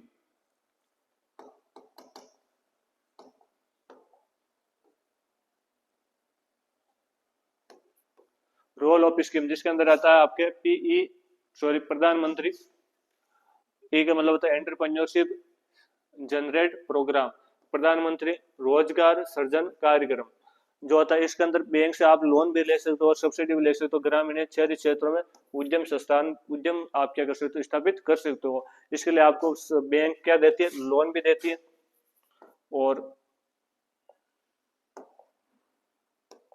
बैंक इसके अंदर आपको लोन भी देगी और क्या देती है आपको सब्सिडी भी देती है। एग्जाम्पल यदि आप देखना तो इसका सबसे अच्छा एग्जाम्पल है वो है आपका NLM। अगला आता है आपका मुद्रा योजना, शिशु किशोर या तरुण योजना या छोटे उद्यमियों की क्या होती है वित्तीय सहायता होती है। दूसरा आता है आपका स्टेटमेंट अप या इंडिया आपका स्टार्टअप इंडिया के अंदर क्या होता है कि नवाचार आधारित उद्यमिता और बैंक ऋण के अंदर क्या मिलता है आपको समर्थन मिलता है। दूसरा था आपका SFU-RTI स्कीम क्या होती है, स्फूर्ति स्कीम क्या होती है। तो इसके अंदर बात करूं तो इसके अंदर क्लस्टर अर्थात विकास और रोजगार व ग्रामीण उद्यमों का क्या होता है प्रोत्साहन। तीसरा आता है संस्थाओं की भूमिका। संस्थाओं की भूमिका के अंदर सबसे पहला आता है नाबार्ड। नाबार्ड क्या होता है, तो नाबार्ड की फुल फॉर्म क्या होता है, national bank for agriculture and rural development. पहला आता है इसके अंदर कृषि आधारित उद्यमों का क्या होता है वित्त मिलता है। और किसान क्लब अर्थात FPO को भी क्या मिलता है प्रोत्साहन मिलता है। अगला आता है आपका खादी एवं ग्रामोत्थान जो उद्योग है KVIC, उसके अंदर क्या होता है आपको ग्रामीण उद्योग होते हैं उनको मिलता प्रोत्साहन मिलता है। अगली मैं बात करूं तो इसके अंदर आपका जो प्रधानमंत्री एंटरप्रेन्योरशिप जो जनरेट प्रोग्राम है वो भी इसके अंदर क्या रहता है लागू रहता है। अगला आपका DIC मतलब डिस्ट्रिक्ट इंडस्ट्रियल सेंटर। DIC का इंग्लिश के अंदर फुल फॉर्म होगा आपका डिस्ट्रिक्ट इंडस्ट्रियल सेंटर, जिला उद्योग केंद्र, वहां पर भी आप कर सकते हो। इसके अलावा आपका MSME मंत्रालय होते हैं वहां पर भी कर सकते हो। अगला जो क्वेश्चन है वो आता है आपका कृषि क्षेत्र में उद्यमिता विकास की अवधारणा है। कृषि क्षेत्र में उद्यमिता विकास की अवधारणा है आवश्यकता वैसे। तो पहले तो बात करेंगे भाई अवधारणा कॉन्सेप्ट क्या होता है। कृषि उद्यमिता अर्थात एंटरप्रेन्योरशिप एग्रीकल्चर एंटरप्रेन्योरशिप वे प्रक्रिया जिसमें किसान एवं युवा कृषि व्यवसाय अर्थात एग्री बिजनेस जैसे जैसे इसके अंदर आएगा डेयरी, मशरूम उद्योग, प्रसंस्करण, वैल्यू एडिशन, एग्री टेक के माध्यम से आते हैं और इसे एग्री एंटरप्रेन्योरशिप डेवलपमेंट भी कहा जाता है। अगला आता है इसके अंदर महत्व कौन कौन से होते हैं इसके, तो इसके महत्व के अंदर आता है आपका किसानों को आत्मनिर्भर बनना था, रोजगार सृजन अर्थात एम्प्लॉयमेंट जनरेट, खाद्य सुरक्षा फूड सिक्योरिटी सुनिश्चित होती है, उत्पाद वृद्धि, निर्यात एक्सपोर्ट और ग्रामीण अर्थव्यवस्था अर्थात रूरल जो इकोनॉमी होती है वो इसके अंदर क्या रहती है, मजबूत रहती है। अगला आता है आपका उद्यमिता विकास को प्रभावित करने वाले प्रेरक आर्थिक, सामाजिक, आर्थिक एवं पर्यावरणीय कार्य कौन कौन से उसके बारे में बताना। 5 क्वेश्चन है तो इसके बारे में आता है कि प्रेरक अर्थात मोटिवेशनल फैक्टर कौन कौन से होते हैं उसके बारे में बात करें तो सबसे पहले आता है आत्मविश्वास, उपलब्धि अभिप्रेरण अर्थात अचीवमेंट, मोटिवेशन क्या होता है, स्वायत्त अर्थात इंडिपेंडेंस जो होता है वो किस प्रकार होता है, जोखिम उठाने की क्षमता, रिस्क टास्किंग एटीट्यूड वो, और नवाचार अर्थात इनोवेशन एबिलिटी होती है वो बारे, ये सारे किसके अंदर आएंगे, आपके प्रेरक कारक अर्थात मोटिवेशनल फैक्टर के अंदर आते हैं। अगला आता है आपका आर्थिक कारक अर्थात इकोनॉमिक फैक्टर जिसके अंदर आएंगे आपकी पूंजी उपलब्ध अर्थात कैपेबिलिटी अवेलेबिलिटी। दूसरा आता है आपका क्रेडिट लोन अर्थात लोन सब्सिडी। अगला था market demand, cost benefit ratio, लागत एवं लाभ अनुपात, और चौथा आपका संसाधन अर्थात रिसोर्सेज भी इसकी क्या रहती है, उपलब्ध रहती हैं। अगला था सामाजिक कारण, सोशल फैक्टर। सोशल फैक्टर्स के अंदर कौन कौन सा आ जाएंगे, जैसे सामाजिक समर्थन अर्थात सोशल सपोर्ट, शिक्षा एजुकेशन लेवल, और इसके अलावा था पारिवारिक सहयोग, सामाजिक उद्यमिता का प्रति दृष्टिकोण और महिलाओं की क्या रहती है, भागीदारी, ये इसके अंदर आ जाएंगे आपके सोशल फैक्टर के अंदर। इसके अलावा आपका एनवायरमेंटल फैक्टर अर्थात पर्यावरणीय कारक जिसके अंदर आ जाएंगे भौतिक पर्यावरण अर्थात क्लाइमेट, सॉइल, वाटर, उद्यमिता वातावरण अर्थात इंडस्ट्रियल इकोसिस्टम, सहकारी नियमन कानून, अवसंरचना, सड़क, बिजली, परिवहन, तकनीकी, वातावरण, टेक्निकल, एनवायरमेंटल आदि इसके अंदर आते हैं। अगला आता है आपका एक सफल उद्यमी के गुण या विशेषता। तो इसके अंदर मैं बात बताऊं आपको तो ये एक सफल उद्यमी अर्थात एंटरप्रेन्योर वह जोखिम उठाते हुए नवीन अवसरों अर्थात इनोवेट ऑपरेशन का उपयोग करता है जो अपने उद्यम को निरंतर लाभ की दिशा में ले जाता है। और एक सफल उद्यमी के क्या होते हैं गुण, या एक सफल उद्यमी के कौन कौन से गुण होता है उसके बारे में बताता है। तो पहले आता है नेतृत्व क्षमता, उसके अंदर लीडरशिप क्या होनी चाहिए, क्वालिटी होनी चाहिए, नेतृत्व करने की क्या होनी चाहिए, क्षमता होनी चाहिए। अगला आता है जोखिम उठाने की क्षमता, रिस्क टास्किंग कैपेबिलिटी अर्थात खुद का निर्णय लेना या खुद का जो खुद पर रिस्क लेने की क्या होनी चाहिए, क्षमता होनी चाहिए। तीसरा था नवाचार एवं संरचनात्मक अर्थात इनोवेशन एंड क्रिएटिविटी, नवाचार अर्थात इनोवेशन करना और रचनात्मक अर्थात जो क्रिएटिविटी होती है वो उसके अंदर होनी चाहिए। नए उत्पाद तकनीक आदि विचारों का क्या होना चाहिए, उसके अंदर ज्ञान होना चाहिए और उनको अपनाना चाहिए, उसको बोलते हैं नवाचार। अगला था आपका दृढ़ संकल्प और परिश्रम, डिटर्मिनेशन एंड हार्डवर्क होना चाहिए उसके अंदर, अर्थात संचार कौशल अर्थात कम्युनिकेशन स्किल होनी चाहिए, जैसे कर्मचारी, ग्राहकों, निवेशकों, बैंकों से प्रभावी संवाद होना चाहिए। और आत्मविश्वासपूर्ण क्या होनी चाहिए, प्रस्तुति होनी चाहिए जिसको बोलते हैं प्रेजेंटेशन स्किल्स, वो उसके अंदर होनी चाहिए। अगला आता है समय प्रबंधन अर्थात टाइम मैनेजमेंट, तो समय का उपयोग अधिकतम उत्पादन में करना चाहिए। अगला आता है आपका ईमानदारी और विश्वसनीयता, इंटीग्रिटी और रिलेबिलिटी। अगला था आपको अवसर को पहचानने की क्षमता अर्थात अपॉर्चुनिटी रिग्रेशन, वो इसके अंदर आ जाएगा। तकनीकी ज्ञान, टेक्निकल नॉलेज। और दूसरा था आपका वित्तीय प्रबंधन क्षमता, वित्तीय प्रबंधन मतलब फाइनेंशियल लिटरेसी जो होते हैं वो इसके अंदर आते हैं। तो ये प्रमुख 10 कारण है जो उद्यमिता के आते हैं गुण के अंदर आते हैं। अगला क्वेश्चन आते हैं भारतीय उद्योग में स्वॉट का विश्लेषण। स्वॉट वाला जो क्वेश्चन है वेरी वेरी इंपॉर्टेंट क्वेश्चन, कई बार है जो रिपीट हो चुका है ये क्वेश्चन, और इस बार भी मेरे को ऐसा लग रहा है कि क्वेश्चन क्या होगा आपका रिपीट होगा, इंपॉर्टेंट क्वेश्चन है। स्वॉट क्या होता है, तो स्वॉट के अंदर 4 चीजें आती हैं।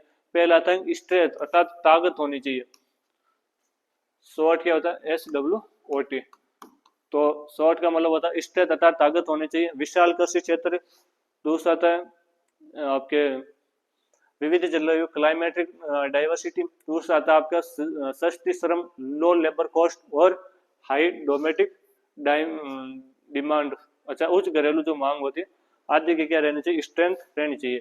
अगला आता है आपका कमजोरियां, कमजोरियां अर्थात वीकनेस कौन कौन सी, तो तकनीकी में पिछड़ापन नहीं होना चाहिए। और इस सप्लाई चेन की क्या होते हैं, मार्केट सप्लाई जो चेन होती है उसके अंदर कहीं ना क्या होता है कमी रहने, ये आपकी वीकनेस रहती है। वित्तीय बाधाएं और असंगठित क्षेत्र, ये आदि आपकी वीकनेस के अंदर आता है। अगला आता है आपका अपॉर्चुनिटी अर्थात अवसर, अवसर के अंदर आता है निर्यात में वृद्धि, वैल्यू एडिशन और कृषि जो आपके सेटअप होते हैं या स्टार्टअप होते हैं उनका क्या करना, विकास करना।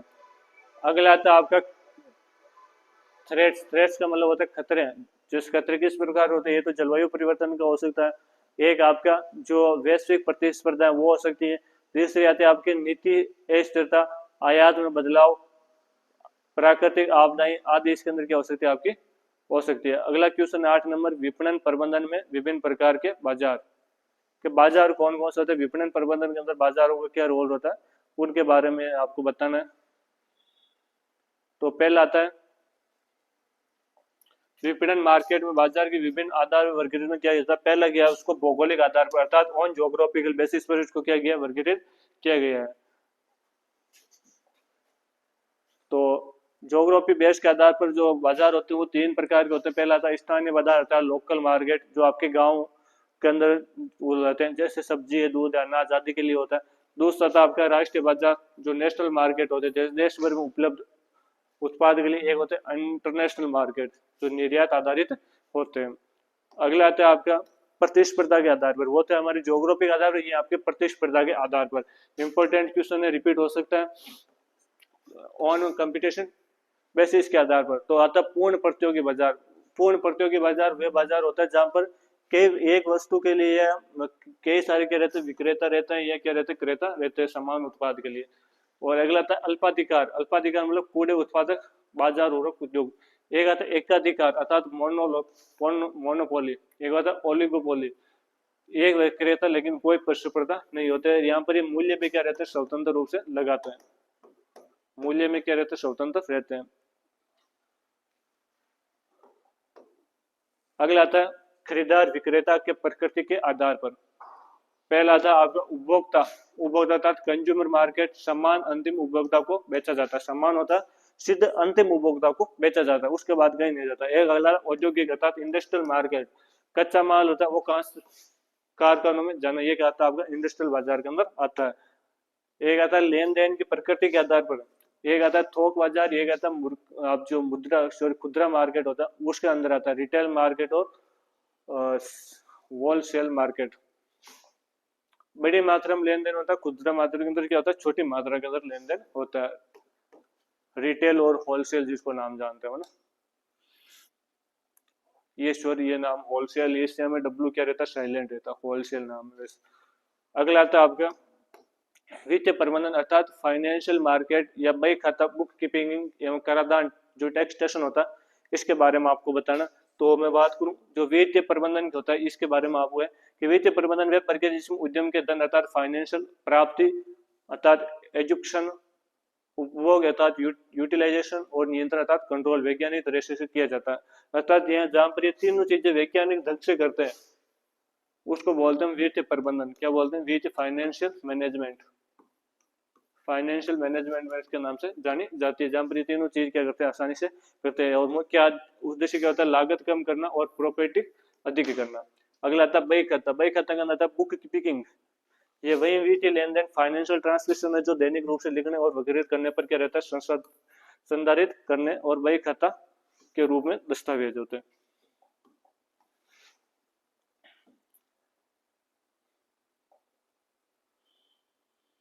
ये बही खाता के यहाँ पर बता रखे कि भाई इनके महत्व क्या होते हैं, कितने प्रकार के होते हैं, जैसे जनरल लेजर, कैश बुक और ट्रायल बैलेंस। और बही खाता का महत्व क्या होता है, ऐसे एक तो लाभ हानि का पता चलता है कि हमें कोई भी उद्यम में उसके अंदर क्या लाभ हो रहा है क्या नहीं उसका पता चलता है।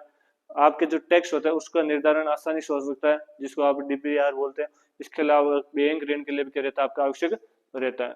आगे मैं बात करूँ, अगला था कराधान अर्थात टैक्सेशन। टैक्सेशन क्या होता है कि सरकार द्वारा व्यक्तियों या संस्थाओं का कर वसूलने की प्रक्रिया को क्या बोलते हैं, टैक्सेशन बोलते हैं। कि सरकार द्वारा संस्थाओं कि सरकार द्वारा व्यक्तियों का या संस्थाओं का, सरकार द्वारा व्यक्तियों और संस्थाओं द्वारा टैक्स वसूलने का तरीका तो उसको टैक्सेशन के नाम से जानते, कराधान के नाम से जानते। 3 प्रकार होता है, प्रत्यक्ष, अप्रत्यक्ष और कर से आधारित। प्रत्यक्ष टैक्स कैसे होता है, जैसे आपके घर पर इनकम टैक्स होता है जो आयकर विभाग होता है उसके द्वारा होता है। इनडायरेक्ट मतलब जीएसटी के रूप में आपसे लेते हैं। और कर से आधारित उद्योगों पर जैसे आपसे जीएसटी रजिस्ट्रेशन के आधार पर ले लेंगे, टीडीएस के आधार पर ले लेंगे, या एक्साइज या कस्टम कुछ उत्पादों पर लागू होता है वो लेते हैं। अब तक कराधान का महत्व, इससे सरकारी राजस्व बढ़ता है, सरकार के अंदर पैसे बढ़ते हैं। दूसरे आते हैं उद्यम, उद्यम की वैधता, आपकी जो लेगलिटी है उसको बताया जाता है। इसके अलावा आता है वित्तीय प्रबंधन सही होता है। अगला 10 नंबर क्वेश्चन आता है कृषि व्यवसाय में संकट एवं प्रबंधन।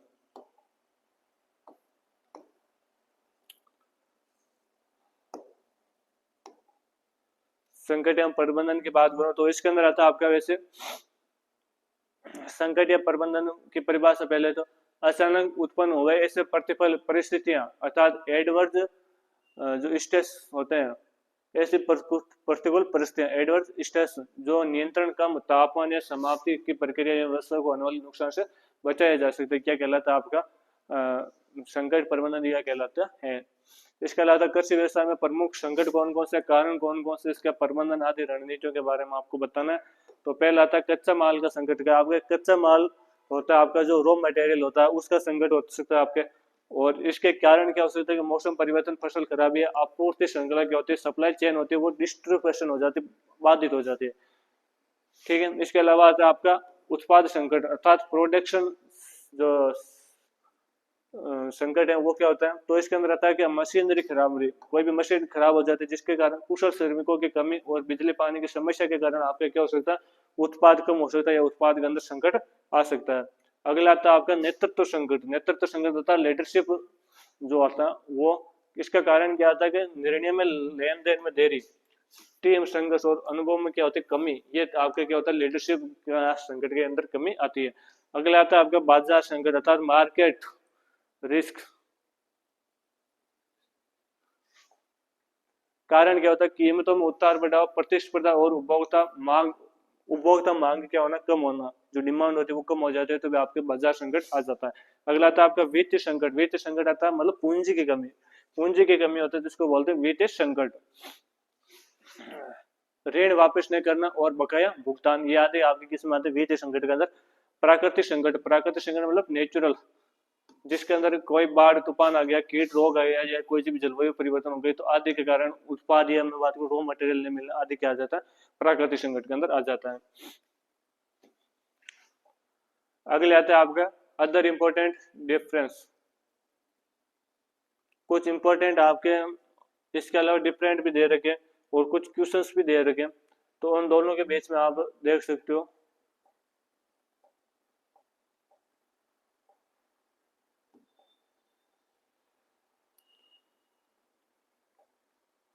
अदर इंपॉर्टेंट डिफरेंस कौन कौन से दे रखे, तो उसके अंदर सबसे पहले आता है आपका एंटरप्रेन्योर या एंटरप्रेन्योरशिप। एंटरप्रेन्योर या एंटरप्रेन्योरशिप क्या होती है, तो इधर दे रखा आपका एंटरप्रेन्योर और इधर दे रखे आपके एंटरप्रेन्योरशिप। ठीक है, तो सबसे पहले मैं बात करूं आधार, अर्थ क्या होता है, तो एंटरप्रेन्योर का मतलब क्या होता है, नया व्यवसाय शुरू करने वाला व्यक्ति। जो नया व्यवसाय शुरू करने वाला व्यक्ति होता है इसको किसके नाम से जानते हैं, एंटरप्रेन्योर के नाम से जानते हैं। जबकि उद्यमशीलता मतलब क्या होता है, व्यवसाय शुरू करने के लिए प्रक्रिया या जो प्रणाली होते हैं उसको जानते हैं हम उद्यमशीलता, एंटरप्रेन्योरशिप के नाम से जानते हैं। जबकि एंटरप्रेन्योर क्या होता है, जो व्यक्ति नया व्यवसाय शुरू करता है उसको एंटरप्रेन्योर। और इसका मुख्य कार्य होता है, तो इसका मुख्य कार्य होता है जोखिम उठाना, नवाचार करना, इसका क्या होता है मुख्य कार्य होता है। इसके अलावा मैं बात करूँ इसकी प्रकृति कैसी होती है, तो इसकी प्रकृति होती है व्यक्तिगत इंडिविजुअल होती है, जबकि इसकी प्रक्रिया कैसी होती है सिस्टम में होती है। जो एंटरप्रेन्योरशिप होती है इसकी प्रक्रिया कैसी होती है आपकी सिस्टमेटिक होती है। अगला आता परिणाम। परिणाम नया उद्यम खड़ा करता है, उद्यम खड़ा करता है, जबकि इसके अंदर क्या होता है उद्यमित बनने की क्षमता को क्या करता है विकसित किया जाता है। अगला मैं बात करूं, अगला आता है एंटरप्रेन्योरशिप एक इंसान है जो बिजनेस क्या करता है संपूर्ण करता है, और एंटरप्रेन्योरशिप वह तरीका है जिससे बिजनेस शुरू होता है। तो जो शुरू करने वाला जो व्यक्ति वो तो कहलाता है आपका एंटरप्रेन्योरशिप, और जो तरीका है उसको बोलते हैं एंटरप्रेन्योरशिप। अगला आता है आपका बिजनेसमैन या एंटरप्रेन्योर के अंदर क्या डिफरेंट है, उद्यमी और व्यवसायी, इन दोनों के बीच में आपको डिफरेंट बताना है। तो सबसे पहले आता है कि बिजनेसमैन की बात करूं तो बिजनेसमैन होता वो पहले से मौजूद कार्य में बाजार में क्या करता है, व्यापार करता है। पहले से यदि कोई मौजूद व्यवसाय उसमें करता है तो उसको बोलते हैं हम बाजार में क्या करता है, व्यापार करता है, उसको बोलते हैं हम बिजनेसमैन। और एक होता है आपका व्यवसायी अर्थात उद्यमी। उद्यमी क्या होता है, तो उद्यमी नया विचार या नया नवाचार के साथ बिजनेस क्या करता है, शुरू करता है, नई टेक्निक के साथ करता है। जोखिम, इसके अंदर जोखिम क्या रहती है आपकी, कम रहती है। जोखिम कम क्यों रहती है, क्योंकि यह पहले से कोई बाजार होता है उसके अंदर लेता है, और जो नया स्थापित करता है उसके अंदर थोड़ा जोखिम क्या रहता है आपका, ज्यादा रहता है। इसके अलावा लाभ कमाना, इसके अंदर लाभ क्या होता है, कम होता है, जबकि इसके अंदर समस्या समाधान व नवाचार इन दोनों के अंदर आता है। और नवाचार इसके अंदर कम होते हैं, जबकि इसके अंदर नवाचार भी क्या होता है आपके ज्यादा होते हैं। तो इनके प्रमुख वैसे ये डिफरेंट हो गए। इसके अलावा तो बिजनेसमैन मतलब पुराना बिजनेस होता है। बिजनेसमैन का मतलब होता है कोई भी पुराना बिजनेस यदि उसको आप चालू कर रहे हो तो वो होता है, इसके अंदर रिस्क कम होते हैं, इसके अंदर लाभ भी अधिक होता है, और उद्देश्य क्या होता है, लाभ कमाना होता है, जबकि इसके अंदर नवाचार नहीं होता। एंटरप्रेन्योरशिप मतलब होता है नई सोच के साथ नया बिजनेस करना। तो नया बिजनेस आप स्टार्ट करेंगे उसके अंदर जोखिम भी ज्यादा होगी, अचानक से इसका लाभ भी आपको नहीं मिलेगा, और इसका मेन उद्देश्य होता है वो होता है नवाचार, इनोवेशन करना होता है। तो इन दोनों के बीच में डिफरेंट हुआ। अगला डिफरेंट आता है आपका supply and value chain. Supply and value chain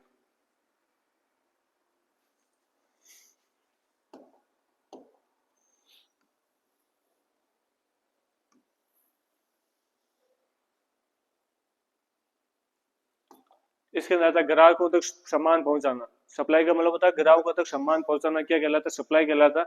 और वैल्यू चेन अर्थात मूल्य श्रृंखला का मतलब होता है उत्पादन में मूल्य जोड़ने वाली प्रक्रिया। कि उत्पाद है आपका प्रोडक्शन, उसके अंदर मूल्य अर्थात वैल्यू को जोड़ देता है तो उसको बोलते हैं वैल्यू चेन। इसके अलावा आता है आपका फोकस, इसमें उत्पाद की मात्रा उपलब्धता पर क्या रहता है, फोकस रहता है, जिसमें इसमें उत्पाद की गुणवत्ता, डिजाइन और पैकेजिंग पर क्या रहता है, फोकस रहता है। प्रक्रिया सीमित उत्पादन से ग्राहक तक, सीमित उत्पादन उसे ग्राहक तक पहुंचाना इस सप्लाई के अंदर आता है। जबकि विस्तृत मतलब कच्चा माल, उत्पादन, वितरण या सेवा, ये इसके प्रोसेस होते हैं। पहले कच्चा माल से हम उत्पादन बनाएंगे, उत्पादन से वितरण होगा, और वितरण से ग्राहकों तक सेवा पहुंचेगी। अगला तो उद्देश्य, इसका मतलब होता है सामान पहुंचाना, इसका मतलब मूल्य बढ़ा करके आना, लाभ कमाना। हाँ, तो पांच अंतर है आपका मोटिवेशन एंड इवोल्यूशन। पहला आता है आपका आधार। इसका अर्थ क्या होता है, पहले मॉनिटरिंग। मॉनिटरिंग का मतलब होता है निगरानी करना, काम को लगातार देखना, या जो काम का जो मैं बात करूँ निगरानी करना, इसके अंदर आता है। और मैं बात करूँ आपका इनोवेशन अर्थात मूल्यांकन करना, इसके मतलब पूरे काम का अंत में जो विश्लेषण होता है वो निकालना, क्या कहलाता है आपका, इवोल्यूशन कहलाता है। अर्थ कब किया जाता है, तो कार्य के दौरान किया जाता है, जबकि ये कार्य पूरा होने के बाद किया जाता है। उद्देश्य इसके गलतियां रोकना उद्देश्य होता है, जबकि इसका होता है परिणामों की जांच करना, जो भी आपके रिजल्ट रहता है उसकी क्या करना, जांच करना। ये नियमित प्रक्रिया होती है, जबकि समय समय पर की जाने वाली प्रक्रिया है। मॉनिटरिंग चलती प्रक्रियाओं पर नजर रखना क्या कहलाता है, मॉनिटरिंग कहलाते हैं। इवोल्यूशन का मतलब होता है पूरे होने वाले परिणाम को जांचना, क्या कहलाता है, इवोल्यूशन कहलाता है। अगला आता है आपका 6 नंबर आता है आपका कंज्यूमर या पब्लिक सर्विस एडमिनिस्ट्रेटिव। तो पहले बात करें आधार क्या होता है इनका, तो मैं बात करूं जो कंज्यूमर, इसका अर्थ क्या होता है, तो इसका उत्पाद एवं सेवा वाला खरीदने वाला जो व्यक्ति होता है वो इसका होता है। मैं बात करूं कंज्यूमर होता है। दूसरी चीज यहाँ पर बता रखा आपका पब्लिक सर्विस एडमिनिस्ट्रेमेंट, जन सेवा विज्ञापन। इसका मतलब होता है समाज के हित में जो संदेश देने वाला व्यक्ति होता है वो क्या कहलाता है आपका पब्लिक सर्विस एडमिनिस्ट्रेशन, सेवा विज्ञापन कहलाता है। अगला आता है इसका उद्देश्य क्या होता है, ये अपनी आवश्यकताओं की क्या करता है, पूर्ति करता है, जबकि ये सामाजिक जागरूकता फैलाने क्या करता है, काम करता है। इसका मेन उद्देश्य होता है वो मार्केटिंग और व्यापार होता है, जबकि इसका संदेश होता है कि कोई भी समाज उसको अच्छा संदेश देना, जैसे स्वच्छता है, शिक्षा है, स्वास्थ्य है, ट्रैफिक है, धूम्रपान है, निषेध आदि पर क्या देता है ज्ञान, ये व्यक्तित्व तो होता है, जबकि ये कैसा होता है आपका सामाजिक होता है। यहाँ पर नीचे इनकी डेफिनेशन भी दे रखी है कि कंज्यूमर वे होता है जो सामान खरीदता है, जबकि पब्लिक सर्विस एडमिनिस्ट्रेमेंट वे होता है जो समाज को क्या देता है, अच्छा संदेश देता है। अगला आता है आपका क्वेश्चन संख्या है, कुछ इंपॉर्टेंट क्वेश्चन दे रखे। जैसे मैं बात करूँ, पहला क्वेश्चन है कि आपके बिजनेस लीडरशिप स्किल क्या होता है, व्यवसायिक नेतृत्व कौशल क्या होती है। कि बिजनेस लीडरशिप स्किल वे क्षमता होती है जिसके द्वारा एक नेता अर्थात जो लीडर होता है वो अपने संगठन, कर्मचारी और संसाधन अर्थात जो लक्ष्य अर्थात गोल की ओर प्रभावी ढंग से निर्देशित करता है और कौशल संगठन में दिशा, डायरेक्शन, प्रेरणा, मोटिवेशन और नियंत्रण, कंट्रोल आदि प्रदान करता है। अगला आता है मुख्य नेतृत्व का कौशल, इसके क्या क्या गुण होना चाहिए। तो पहला आता है दूरदर्शिता कौशल, अर्थात जो विजनरी स्किल होती है वो इसके अंदर होनी चाहिए। दूसरा आता है इसके अंदर डिस्कशन मार्केटिंग स्किल, अर्थात निर्णय लेने की क्या होना चाहिए, कौशल होना चाहिए। तीसरा आता है आपका कम्युनिकेशन स्किल, अर्थात संचार आदि इसका क्या होना चाहिए, स्ट्रॉन्ग होना चाहिए। इसके अलावा यहाँ पर दिया रहेगा मोटिवेशनल स्किल, अर्थात प्रेरित होना चाहिए या प्रेरणा कौशल होना चाहिए। दूसरा आता है इसके अंदर प्रॉब्लम सॉल्विंग स्किल, अर्थात समस्या समाधान कौशल होना चाहिए। अगला आता है टीम बुलेटिंग स्किल, अर्थात टीम निर्माण में भी क्या होना चाहिए, कौशल होना चाहिए।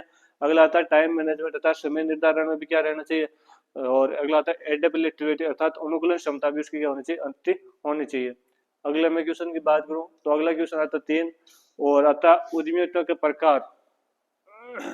उद्यमियों के प्रकार, तो पहला प्रकार दे रखा है ऑन द बेसिस ऑफ, अर्थात बिजनेस के आधार पर जो उद्यमी होते हैं वो 4 प्रकार के होते हैं। पहला यहाँ पर बता रखा है बिजनेस एंटरप्रेन्योरशिप, अर्थात व्यवसाय उद्यमी। अगला आता है आपका इंडस्ट्रियल एंटरप्रेन्योरशिप, अर्थात औद्योगिक आपका उद्यमी। अगला आता है वाणिज्य, अर्थात ट्रेंडिंग या जो कॉमर्शियल होता है वो। इससे अगला आता है आपका एग्रीकल्चर एंटरप्रेन्योरशिप, अर्थात कृषि उद्यमी। दूसरा बता रखा on the basis of technique, technique के आधार पर 2 प्रकार के होता है, एक आता है टेक्निकल, एक आता है आपका नॉन टेक्निकल, अर्थात तकनीकी और अतकनीकी। और मैं बात करूं तीसरा आता है आपका प्रेरणा के आधार पर, अर्थात मोटिवेशन के आधार पर 3 प्रकार का आता है। एक तो आता है आपका प्योर एंटरप्रेन्योरशिप, एक आता है आपका इंक्लूडेड एंटरप्रेन्योरशिप, अर्थात प्रेरित उद्यमी, और एक आता है आपका मोटिवेटेड, अर्थात प्रोत्साहित उद्यमी। और on the basis of growth, विकास के आधार या ग्रोथ के आधार कितने प्रकार के होते हैं, 2 प्रकार के। एक तो आता है ग्रोथ एंटरप्रेन्योरशिप और रहता है सुपर ग्रोथ एंटरप्रेन्योरशिप। अर्थात अगला था on the basis of innovation, अर्थात नवाचार के आधार पर नवोन्मेषी और अनुकरणीय उद्यमी, अर्थात इनोवेटिव और इमिटेटिव, 2 प्रकार के होते हैं। अगला on the basis of economic development, अर्थात आर्थिक विकास के आधार पर। फर्स्ट जनरेशन एंटरप्रेन्योरशिप, अर्थात प्रथम पीढ़ी, और आता है सेकंड जनरेशन एंटरप्रेन्योरशिप। तो ये आपके आपके एंटरप्रेन्योर के क्या प्रकार हुए।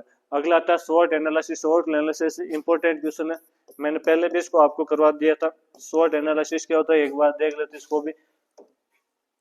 शॉर्ट एनालिसिस का मतलब होता है एक रणनीति तकनीकी उपकरण है, स्ट्रेटेजिक मैनेजमेंट टूल्स है, जिसमें किसी भी संगठन अर्थात स्ट्रेंथ, वीकनेस, अपॉर्चुनिटी, थ्रेट्स, ये इसके 4 होते हैं, अवधारणा होते हैं। मैं बात करूँ 4 इसके होते हैं और पहलू होते हैं। पहला स्ट्रेंथ आता है, और इसके अलावा दूसरा आपका कौन सा आता है, वीकनेस अर्थात कमजोरी आती है। तीसरा आपका अपॉर्चुनिटी दूसरा आता है। चौथा आपका थ्रेट्स एंड खतरे, चुनौती आती है। शॉर्ट्स के लाभ क्या है, तो इसका पहला लाभ तो ये है कि बेटर प्लानिंग, बेहतर योजना बना सकते हो आप। दूसरा आता है कि आइडेंटिफिकेशन बिजनेस आपकी पोजीशन, व्यवसाय की स्थिति का क्या करना, स्पष्ट पता लगाना। तीसरा था आपका डिस्कशन मेकिंग इंप्रूव, अर्थात निर्णय लेने की क्षमता भी क्या करती बढ़ती है। चौथा आपकी हेल्प एंड स्ट्रेटेजी फॉर्मेशन, अर्थात रणनीति निर्माण में क्या होता है, सहायक होता है। और चौथा आपका रिड्यूस जो रिस्क होता है, अर्थात जो जोखिम लेने के जो जोखिम को क्या कर सकता है, कम किया जा सकता है, या जोखिम को कम करने में उपयोगी है। अगला आता है आपका छठा इंप्रूव रिसोर्सेज एलोकेशन, अर्थात संसाधनों का क्या करना, आपका बेहतर उपयोग करना। अगला क्वेश्चन है आपका प्रोजेक्ट परियोजना और परियोजना निर्माण के कौन कौन से चरण है उसके बारे में देखते हैं। तो पहला था परियोजना क्या होता है, परियोजना एक नियोजित कार्य जिसमें किसी भी लक्ष्य, समय, बजट आदि का क्या रहता है, संसाधनों का उपयोग करते हैं। पहला आता है परियोजना के चरण। पहला आता है कि आपको परियोजना की क्या करनी है, पहचान करनी है, आइडेंटिफिकेशन करना, प्रोजेक्ट ऑफ आइडेंटिफिकेशन करना। इसके अलावा आता है आपका प्रोजेक्ट आइडिया स्क्रीनिंग, अर्थात विचारों की क्या होनी चाहिए, छंटाई होनी चाहिए। आगे मैं बात करूं तो आता है आपका व्यवहार अध्ययन, अर्थात प्रोजेक्ट फैसिबिलिटी एनालिसिस, क्या होना चाहिए आपको, प्रोजेक्ट फैसिबिलिटी एनालिसिस, जिसके अंदर हम मार्केट फैसिबिलिटी देखते हैं, टेक्निकल देख लें, फाइनेंशियल देख लें और इकोनॉमिक्स देख लें। अगला आता है आपका प्रोजेक्ट डिजाइन, परियोजना की डिजाइन क्या होनी चाहिए वो देखते हैं। अगला आता है आपका प्रोजेक्ट एपर्शियल, अर्थात इसका मूल्यांकन, वो देखते हैं। अगला आता है प्रोजेक्ट रिपोर्ट प्रिपरेशन, जो डीपीआर होती है वो उसको इस बारे में देखते हैं। अगला था आपका प्रोजेक्ट इम्प्लीमेशन, अर्थात कार्य का निष्पादन, वो इसी के अंदर आ जाएगा। और अगला था आपका इसके अंदर आता है। और अगला था आपका कम्युनिकेशन टाइप ऑफ कम्युनिकेशन, अर्थात संरचना के प्रकार को बताना। तो कम्युनिकेशन क्या होती है, तो कम्युनिकेशन की मैं आपको डेफिनेशन बताऊं तो कम्युनिकेशन वह प्रक्रिया है जिसमें 2 या 2 से अधिक व्यक्तियों के बीच सूचना अर्थात इंफॉर्मेशन का विचार अर्थात आइडियाज का, भावना अर्थात इमोट्स का, और संदेश या मैसेज का क्या होता है, आदान प्रदान होता है। दो या दो से अधिक व्यक्तियों के बीच में सूचनाओं का, भावनाओं का आदि का क्या होता है, विचारों का आदान प्रदान होता है। उसको हम क्या बोलते हैं, कम्युनिकेशन बोलते हैं। इसके कौन कौन से प्रकार होते हैं, तो पहला था on the basis of expression अर्थात अभिव्यक्ति के आधार पर। अभिव्यक्ति के आधार पर कितने प्रकार के होते हैं, तो दो प्रकार के, मतलब मौखिक संचार और एक होता है अमौखिक अर्थात वेरिएबल और नॉन वेरिएबल। मौखिक और अमौखिक होते हैं। और मैं बात करूँ प्रमाण के आधार पर अर्थात flow, on the basis of flow के आधार पर बात करूँ तो पहला आता है आपका डाउनवर्ड कम्युनिकेशन, दूसरा आता है आपका डाउनवर्ड कम्युनिकेशन आता है, दूसरा आता है आपका अपवार्ड कम्युनिकेशन, और मैं बात करूँ हॉरिजॉन्टल कम्युनिकेशन होता है एक, और एक कौन सा होता है आपका डायगोनल कम्युनिकेशन, कौन सा होता है आपका डायगोनल कम्युनिकेशन होता है। दूसरा था on the basis of method अर्थात मेथड या विधि के आधार पर कितने प्रकार के होते हैं, तो दो प्रकार के होते हैं। एक आता है आपका फॉर्मल कम्युनिकेशन और आता है आपका इनफॉर्मल कम्युनिकेशन। तो ये थी आपकी क्लास, और आशा करता हूँ कि आपको सभी को जो क्लास अच्छी लगी। आप सभी आपके दोस्तों के साथ क्लास को ज़्यादा से ज़्यादा शेयर करना। आपका एग्जाम अच्छा जाए। बेस्ट ऑफ लक, मिलते हैं नेक्स्ट क्लास में।